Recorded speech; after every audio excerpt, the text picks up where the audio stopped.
ଆଉ ଭଲ ଭଲ ତ ଅନପ୍ଲାନ୍ କାଲି ସନ୍ଧ୍ୟାରେ ଆମେ ଏଇଟା ପଳେଇଥିଲୁ ଟିକେଟ୍ କେଫେ। ଆଉ ଇନୁ ପୁରା ଇଣ୍ଟେରିୟର ପୁରା wow. Oh my god! Wow! ଆମେ ଏଇନେ ଅର୍ଡର କରି ପକାଲୁ ଭେଜ ମ୍ୟାଗି ଭେଜ ବର୍ଗର ଆଉ ମଞ୍ଚାଓ ସୁପ୍ ନୁଡଲ୍ସ ଆଉ ବଟରସ୍କଚ କଫି।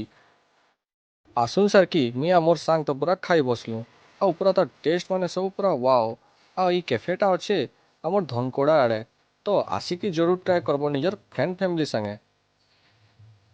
ଆଉ ଖାନା ମାନେ ଯେନ୍ତା ଟେଷ୍ଟି ଦିଶୁଚେ ପୁରା ତାର ଟେଷ୍ଟ ବି ପୁରା ହେନ୍ତି ହି ଥିଲା। The next day.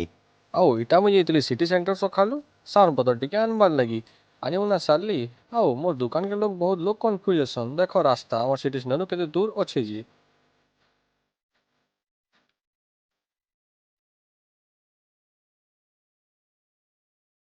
ଦୁକାନକେ ପହଞ୍ଚୁ ସାରକେ ମୋର୍ ଦାଦା କହୁଛେ ଆଉ ଭିଡ଼ିଓଟେ ବନାବୁ ଆଉ ବିରିୟାନୀର। ହେଲା ଗଲି ଭିତରକେ ଆଉ ଏଇଟା ଦେଖ ବିରିୟାନୀର ଭିଡ଼ିଓଟେ କେନ୍ତା ବନେଇ ଦଉଛେ ମୁଇଁ। ଯଦି ତମକୁ ଫ୍ରାଏଡ଼ ରାଇସ୍ ଆଉ ବିରିୟାନୀ ଖାଇବାର୍ ଲାଗି ଇଚ୍ଛା ଲାଗୁଛି ତ ପଲେଇ ଆସବ ମୋର୍ ସକାଲେ ଇନକେ।